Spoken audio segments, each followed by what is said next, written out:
caught in the wave of COVID-19, the current state of our world is simply a physical manifestation of what most of us live in every day: emotional isolation.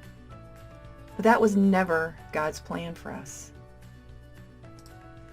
Hi, I'm Kim Pullen, founder of Hope for Spouses, and welcome to this episode of Lunchtime Live. For those of you who are new to our ministry, I started Hope for Spouses after my husband and I's 4-year separation due to his adultery. And while we were separated, I just chose to focus on my own healing using the scriptures and a safe circle of others. It was very, very difficult. But during that time, God worked on my husband. I got out of the way, let God work on my husband, and boy, did he ever. So we've been back together for about 4.5 years now, and we have an incredible relationship. Both of us are very, very different people. Our relationship is very intimate emotionally, and we really give God the honor and credit for that because we have put him at the center of our marriage. Now, this is going to be a little bit shorter episode than usual because I'm sure you guys are spending enough time on social media.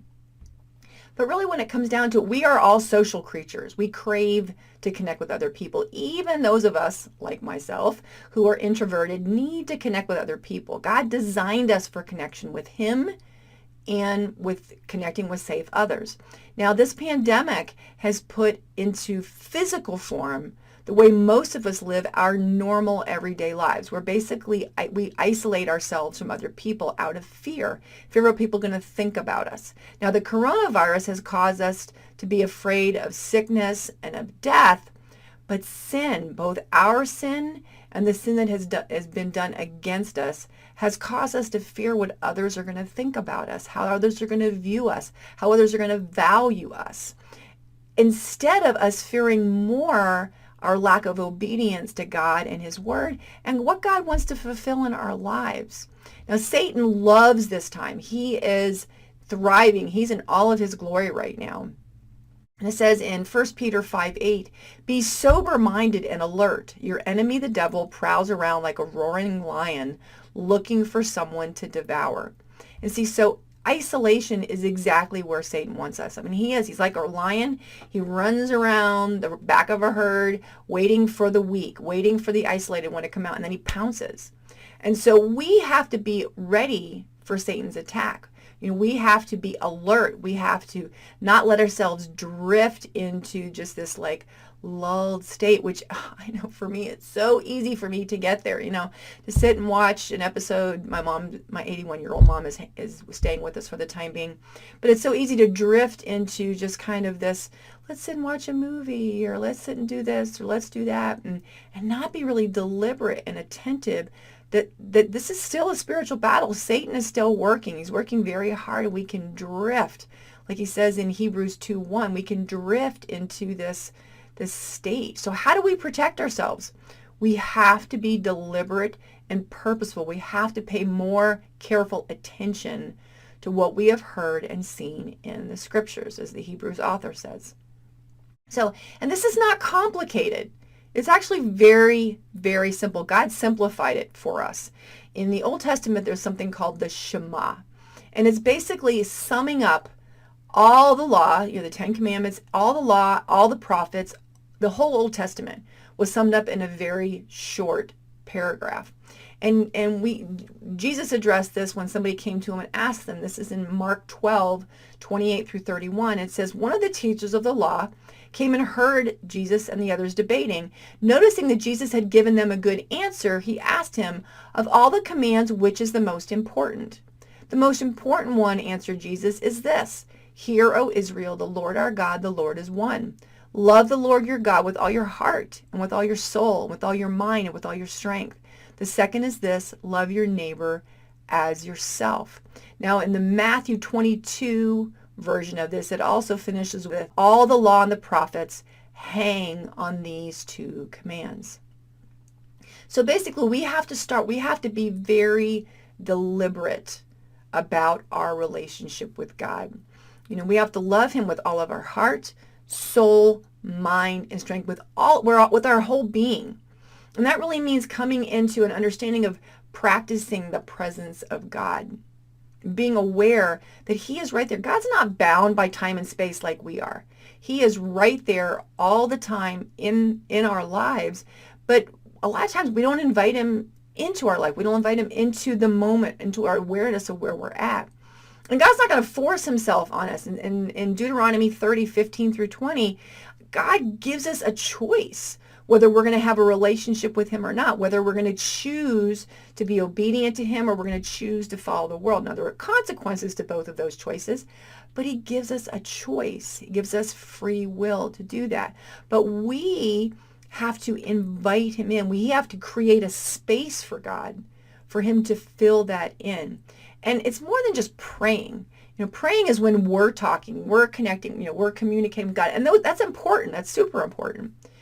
But we're filling that space. Instead, I want to encourage you to practice just sitting quietly and letting God fill that space in and around you. And this is not like this woo-woo spiritual, like God's going to come down and talk to me. There's going to be an angel or a halo over my head. No, it's just making yourself more aware of God being right there. In Psalm 139:5, it says that he hems you in behind and before.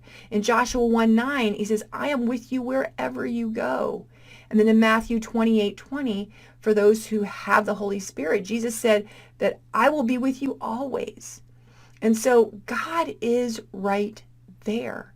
But we have to invite him into that space. We have to invite him into our presence and let him fill that vacuum that oftentimes we let the world fill through social media, through music, through a variety of other things.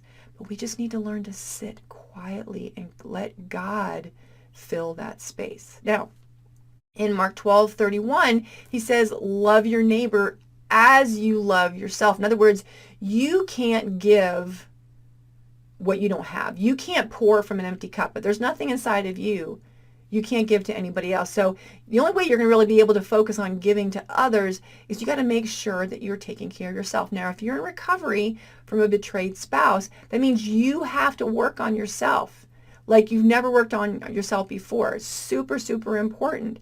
And that starts with, prayer and Bible study, getting deep. And I'm not talking about just reading other people's devotionals. And devotionals are great. Please don't get me wrong. I've written them. I read them. They're great. But you've got to read God's word for yourself.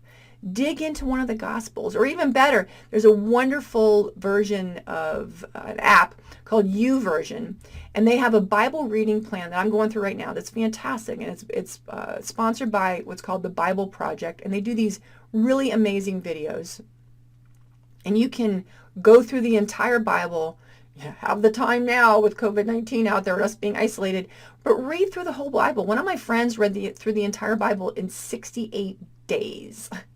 That's a lot of reading, but it's so neat that we now have the opportunity to do that. So if you've never read through the Bible before, I invite you, get the YouVersion app, read through the scriptures. The videos really help tie things together for you, and it gives you the big picture, the whole story of how the Bible was really put together. Another way that we can make sure that we're, taking care, we're deliberately creating space for ourselves is by practicing self-care. And that means exercising, getting out of the house if you can, eating right, taking walks, going on hikes, practicing that social distance. But you've got to be deliberate about that. Do some yoga. I'll post some great beginner videos for yoga here in the comment section. But I'll also post some more intermediate and advanced if you want to try them. My husband and I did a video series for Pilates. I'll make sure I post those as well. But do some fun things, paint pictures, paint your house, paint your toenails, play an instrument. If you've never always wanted to learn to play the piano, take advantage of it. Learn it now. There's great videos that you can get online and learn how to do that. You have lots of time to practice. Learn to knit. Get out in the garden. Plant plants. Spring's coming. You can plant all this stuff for the summer. Make cards for other people. Drop them in the mail. Write an ebook. Oh my goodness, there's so many ways things you can do right now. Take some kind of an online course of things, maybe something you've always wanted to know. There's some program called Great Courses. There's all these things that you could take advantage of right now, but we have to be deliberate about that. We have to really ask ourselves, what do I want to accomplish in this time? Because this could change your life. This could be a very positive thing. Now, once we start doing that, we're in God's Word, we're reading, we're being very deliberate about caring for ourselves. Then we have something to pour out for others. If nothing else, we have joy. We have, something positive to give other people. And in Mark 12:31, it says that's what we're commanded to do. We're supposed to love other people as we are loving ourselves. Now, during the COVID-19 and this social distancing that the whole world is experiencing, for everyone's sake, and to slow the spread, we're maintaining this healthy distance from everybody else. In First Peter 2:13 through 17, it says that we need to obey the civil authority. So we need to be respectful of that. Discerning what is best, Philippians 1:9 through 10. Stay away from people if possible. Give them that space. But as you're out in the community, we're allowed to go in the parks and walking. Keep that going, but you can smile at the people around you. You can be giving in that way. You can engage people. If you're at home, we can be very deliberate about social media. Now, I know the tendency, especially when we're fearful, is for us to spend all day watching CNN or Fox or some of these news channels, and it's just flat depressing. Now, depression is not good for you right now because it lowers your immune system. So please be deliberate about how much news you're going to watch. Set yourself a limit, 15, 20 minutes. That's all you need. It's like you can only read so many times about the numbers going up or the numbers going down or it's depressing. It's discouraging. So minimize how much time you're watching the news. Don't marinate in it. If you're going to be on social media, connect with other people. Get on the phone and actually talk to another human being. Or there's all these wonderful apps that you can use. Marco Polo, FaceTime, Google Duo, Zoom, Skype. There's all these great apps that you can actually talk live with somebody. Have lunch with somebody, get on Google Duo. You set up your phone, you got your lunch thing in front of it, have somebody else have their lunch, and you have lunch together. You're still connecting. And that's the whole point, is to connect with other people. And we can use the different apps and stuff that we have to be able to do it, to encourage somebody. But again, you got to have something to encourage them with. So make sure you're doing all those activities for yourself so that you have something to talk instead of just being depressed together, okay? You could also connect with your neighbors on something called Nextdoor, which is a great little app. Especially if you're living in a more dense community, there's probably a lot more people on there, and you can encourage each other on there. If you're living with family, board games, card games, create your own little play. There's so many different activities that you can do. Get out in the yard, go garden, go plant things. Prepare your kids for the summer when you're going to have all these plants that you're going to have in your garden. Yes, if we did this, we were very deliberate. We were very purposeful during the COVID-19 isolation, and we planted a garden. If you're not one of those in the challenge populations, the seniors, or you have major health issues, you can volunteer to serve somebody else. Bring them food. Go mow their lawn. Walk their dog. Whatever.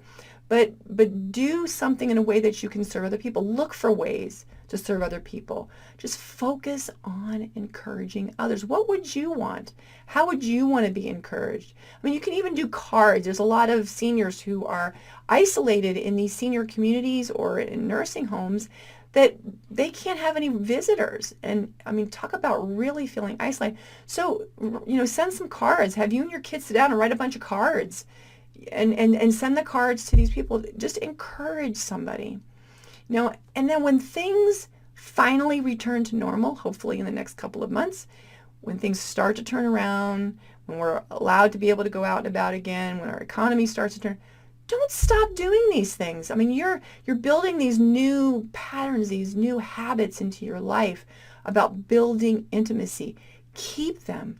Keep moving forward in that same way. We have to be very deliberate about doing this. Now, back in 1 Peter 5:8, I want to go ahead and read the next verse as well. So again, back in verse 8, be sober-minded and alert. Your enemy, the devil, prowls around like a roaring lion looking for someone to devour. Now, what we need to do is this. Resist him. Standing firm in the faith because you know that your believing brothers and sisters throughout the world are undergoing the same kind of suffering. So let's continue this. Don't just stop once this is over. Put this into your life. Make it a practice. Now, if you are feeling isolated, super isolated, especially due to your spouse's sexual betrayal, and you don't know how or where to start healing. Like, for example, you're at home and he's still there and he's still in his sin, and maybe he's taken the opportunity to get more into his porn or more into engaging, and he's unrepentant about his sin. What are you going to do? All right. If you don't have a healthy community of safe others to support you, and if you want biblical support and guidance how to navigate your recovery journey, then I want you to go ahead and schedule a call with me. It's hopeforspouses.com/call. Again, hopeforspouses.com/call. We'll get on the phone for about 45 minutes or an hour. I want you to share what's going on. I want you to share your story, and we're going to use the scriptures to help you to figure out a strategy to help you get healthy. Okay? All right. That concludes for this week at the Hope for Spouses Lunchtime Live. I'm Kim Pullen. We'll see you next week. Take care.